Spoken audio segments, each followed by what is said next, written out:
National income की theory का most important part, domestic territory का मीनिंग और रेजिडेंट का मीनिंग, नॉर्मल रेजिडेंट।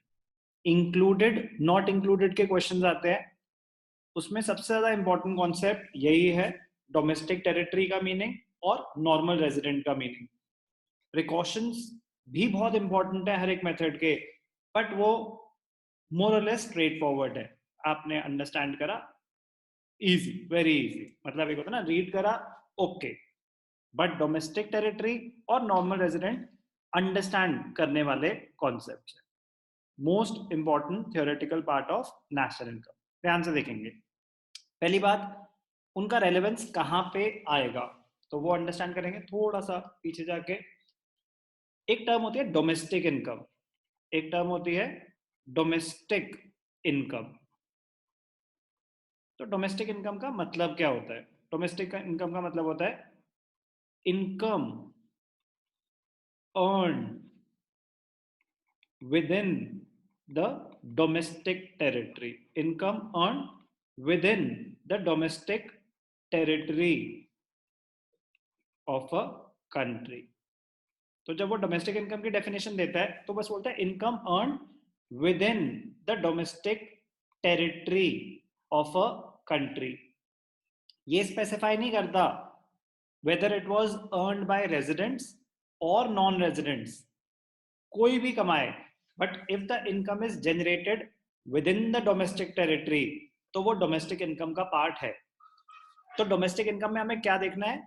इनकम कहां जनरेट हुई, इनकम कहां जनरेट हुई। अगर डोमेस्टिक टेरिटरी के अंदर जनरेट हुई तो डोमेस्टिक इनकम है, अगर डोमेस्टिक टेरिटरी के बाहर जनरेट हुई तो डोमेस्टिक इनकम में इंक्लूडेड नहीं होगा। किसने कमाए उससे फर्क नहीं पड़ता। It may be generated by normal residents of a country, normal residents of a country, और नॉन रेजिडेंट्स, रेजिडेंट्स हैं या नहीं हैं उससे फर्क नहीं पड़ता। तो मतलब residential status, residential status is immaterial, is immaterial while calculating or estimating domestic income। जब आप डोमेस्टिक इनकम कैलकुलेट कर रहे हो तो रेजिडेंशियल स्टेटस क्या है उससे फर्क नहीं पड़ता। क्या फर्क पड़ता है? कि वो इनकम जनरेट कहां हुई। We must focus on where, we must focus on where the income was generated, we must focus on where the income was generated।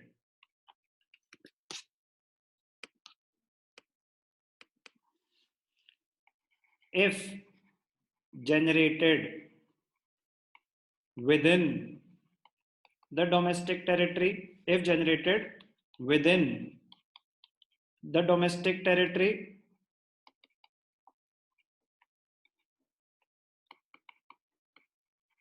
it will be included, it will be included in domestic income, it will be included in domestic income।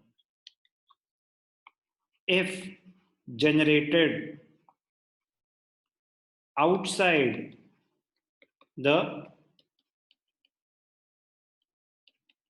domestic territory, if generated outside the domestic territory, it will not be included. It will not be included in the domestic income. तो domestic territory का meaning understand करने से पहले हमें ये समझ आना चाहिए कि हम अंडरस्टैंड कर ही क्यों रहे हैं, उसका पर्पस क्या है. उसका पर्पस है डोमेस्टिक इनकम निकालना. तो डोमेस्टिक इनकम मेन पर्पस तो हमें इनकम एस्टिमेशन है ना. चैप्टर का नाम है नेशनल इनकम अकाउंटिंग. उसमें नेशनल इनकम कैसे निकलेगी, डोमेस्टिक इनकम कैसे निकलेगी. तो कह रहे हैं डोमेस्टिक इनकम होती है income earned with in the domestic territory of a country. बस कौन कमा रहा है उससे फर्क नहीं पड़ता. It may be generated by residents और नॉन रेजिडेंट्स. कौन कमा रहा है उससे फर्क नहीं पड़ता. तो ये जो पॉइंट है, residential status is immaterial while estimating domestic income.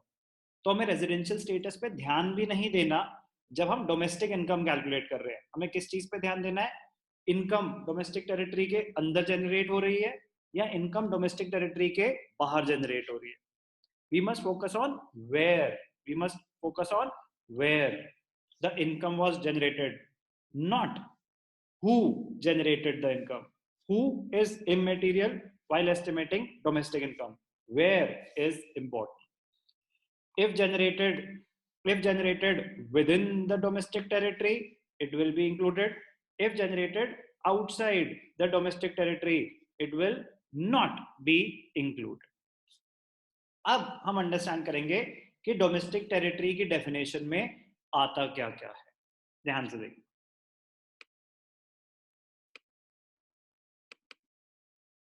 Very very interesting. इसको बोलते हैं इंक्लूसिव डेफिनेशन. इंक्लूसिव डेफिनेशन कोई भी होती है तो अपने आप में टर्म की कोई डेफिनेशन नहीं होगी, लिटरल मीनिंग नहीं. इंक्लूसिव मतलब इट इंक्लूड्स द फॉलोइंग. तो domestic territory also known as economic territory of a country.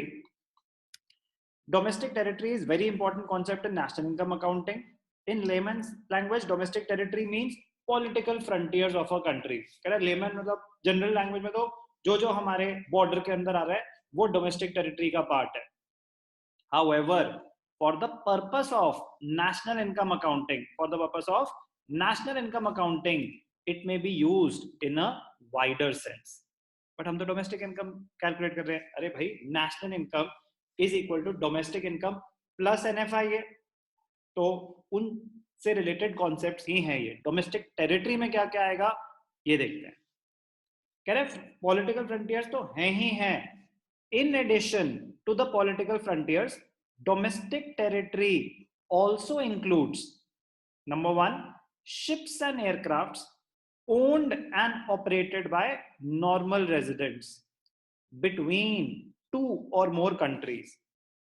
कह रहा है ships and aircrafts owned by Indian residents, वो कहीं पे भी ऑपरेट कर रही हो, कहीं से भी बिजनेस जनरेट कर रही हो, but those ships and aircrafts which are owned by Indian residents will be considered as a part of domestic territory. अब ships तो sea पे ही जाएगी ना, aircraft तो कहीं भी ट्रैवल कर सकते हैं, but if they are owned and operated by normal residents of a country, तो अगर वो इंडियन कंपनी के हैं, वो वर्ल्ड ओवर कहीं पे भी इनकम जनरेट करें, it will be assumed that the income was generated within the domestic territory.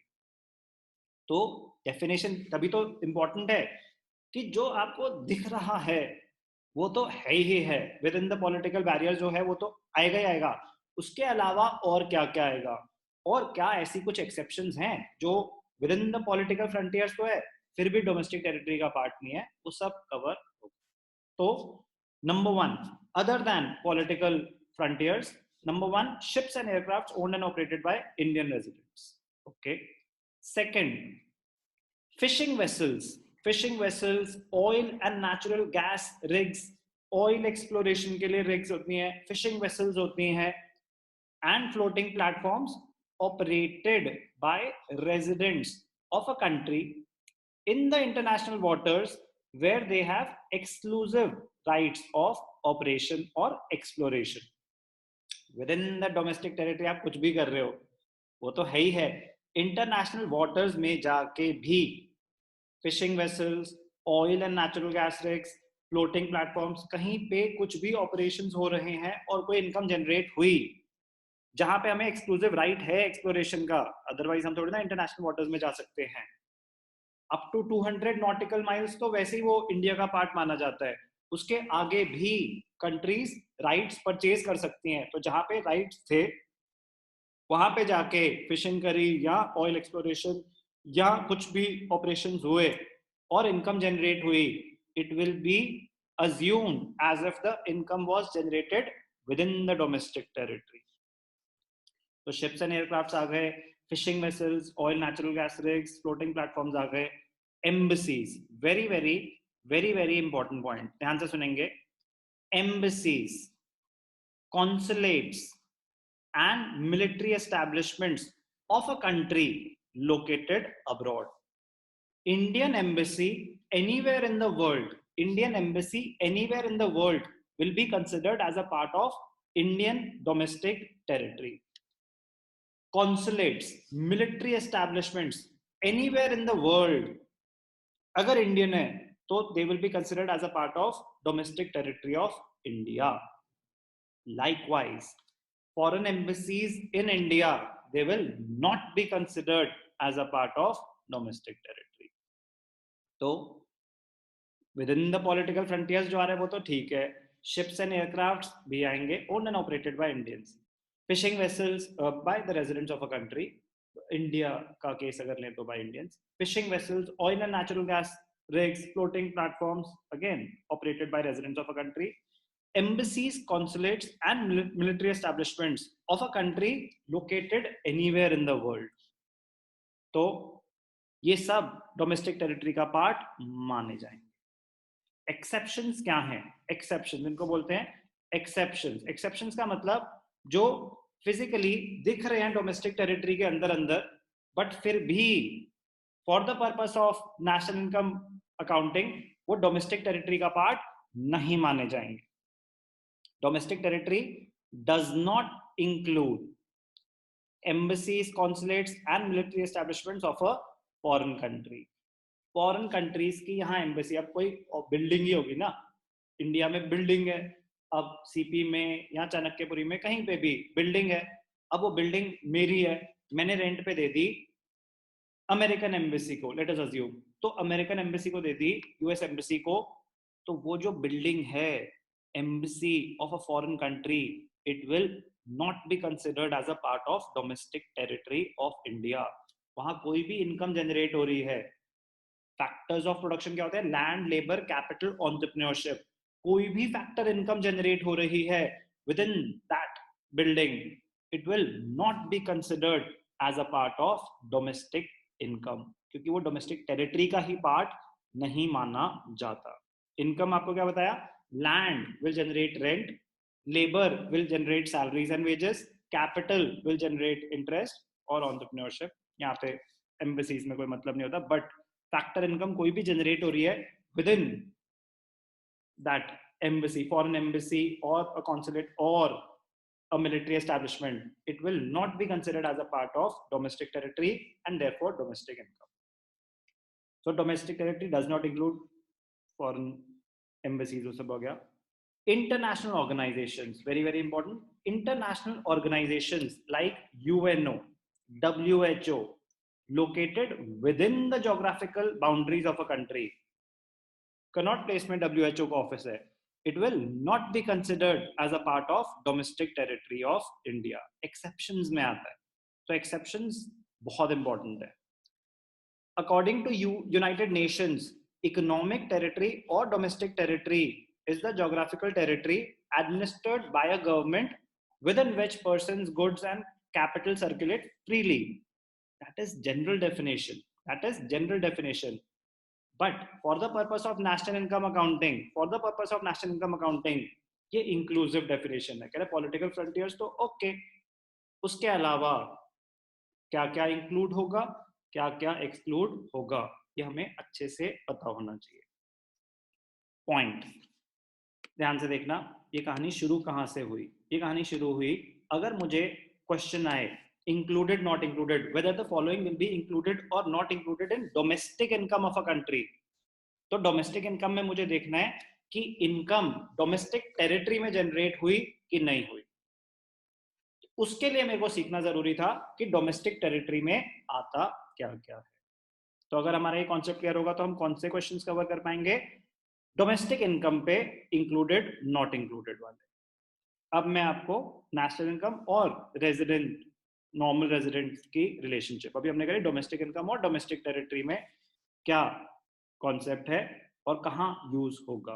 कहाँ यूज होगा, इंक्लूडेड नॉट इंक्लूडेड के क्वेश्चंस में, जहां पे हमें ये बताना है कि डोमेस्टिक इनकम में इंक्लूडेड है कि नहीं। तो हमें देखना है डोमेस्टिक टेरिटरी में जनरेट हुआ तो इंक्लूडेड है, डोमेस्टिक टेरिटरी के बाहर जनरेट हुआ तो नॉट इंक्लूडेड है। पहले इतना रीड करेंगे फिर आगे बढ़ेंगे।